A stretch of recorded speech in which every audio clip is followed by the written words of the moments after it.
Function కైనా order చేయండి 8919763872 www.sanatanjal.in. Hello, welcome to కొలుగురి 24/7 news channel. రేపే తెలంగాణ ఆవిర్భావ దినోత్సవం. ఎన్నో ఏళ్లుగా తెలంగాణ ప్రజలు పోరాడి సాధించుకున్న తెలంగాణ స్వరాష్ట్రంగా వచ్చి 10 ఏళ్లు పూర్తయి 11వ ఏడులో కాలు పెట్టాక మళ్ళీ జరుపుకుంటున్నటువంటి ఈ రాష్ట్ర ఆవిర్భావ దినోత్సవం.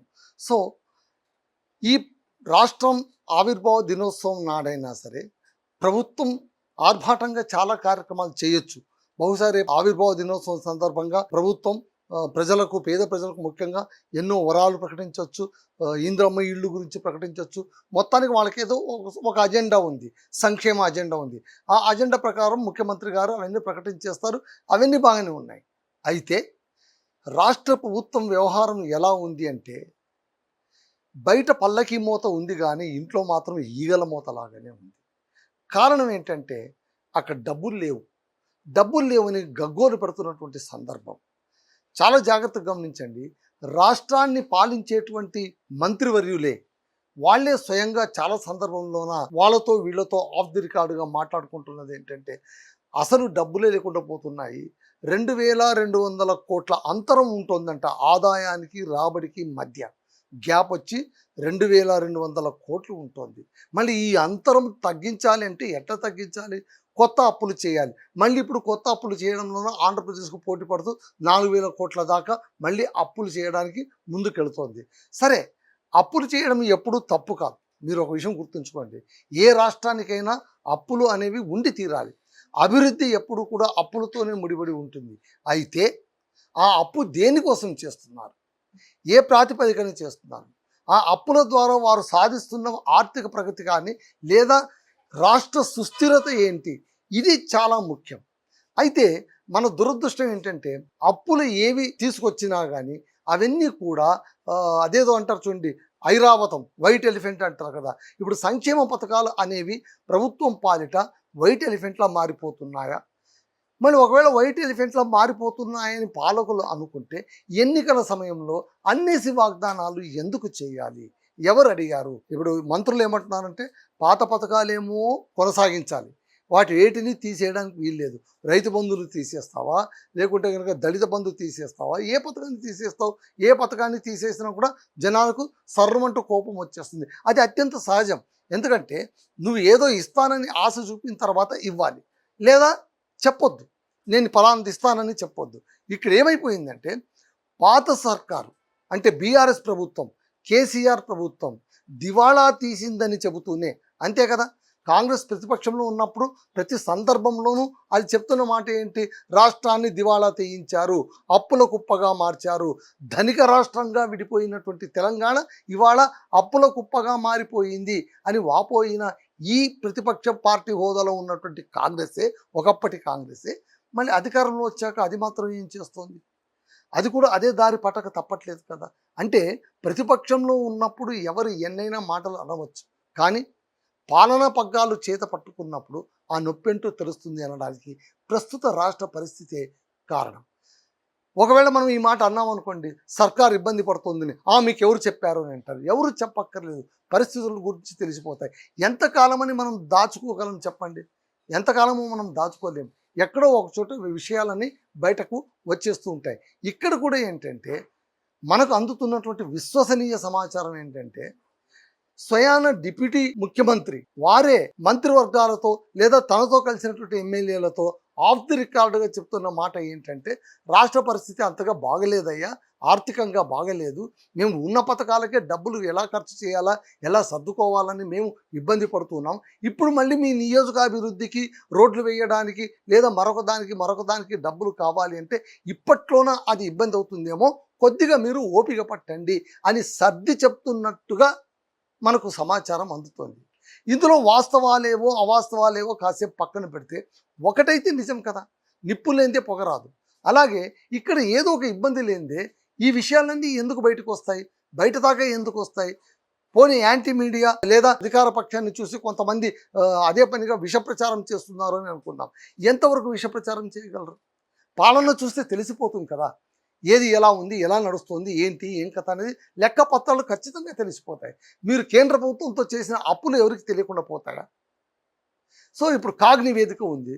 కాగ్ నివేదిక ఇచ్చేటప్పుడు ఖచ్చితంగా అది చెప్తుంది ఏ రాష్ట్రం ఎంత అప్పు చేసింది, ఇది దేనికి అప్పు చేసింది, సంక్షేమ పథకాల కోసం అప్పు చేసిందా, ఇంకో దానికి అప్పు చేసిందా, మొత్తం ఎంత అప్పులు అయ్యాయి అని అది పట్టిక ఇస్తుంది కదా. మళ్ళీ అప్పుడైనా మనం ఒప్పుకోక తప్పదు కదా. కాబట్టి ఇక్కడ మనం అంటే ఒకంత మనం బాధపడవలసిన అవసరం ఏంటంటే సందర్భం ఏంటంటే మనం ఏ బంగారు తెలంగాణ కోసం అయితే పోరాడారో అమరులు కావచ్చు, ప్రాణాలు బలిదానం చేసిన వాళ్ళు కావచ్చు, ముఖ్యంగా యువత కావచ్చు, వాళ్ళు తమకు ఉద్యోగాలు వస్తాయని, తమ భవిష్యత్తు బంగారుమయమవుతుందని, తాము ఇంకా వెనుతిరిగి చూసుకోవాల్సిన పని లేదని, తెలంగాణ వస్తే ఇంక అయిపోయింది, స్వరాష్ట్రం మా రాష్ట్రం మాకు వస్తే మా బతుకులు మావి అవుతాయి, మా గోడు మాదవుతుంది, మేము చక్కగా బతకొచ్చు అని అనుకున్నటువంటి కోట్లాది మంది యువకులు ఇవాళ కళ్ళెంబడి నీళ్లు కార్చే పరిస్థితి ఎందుకు వచ్చిందంటే వాళ్ళు అనుకున్నది వేరు, ఇప్పుడు జరుగుతున్నది వేరు.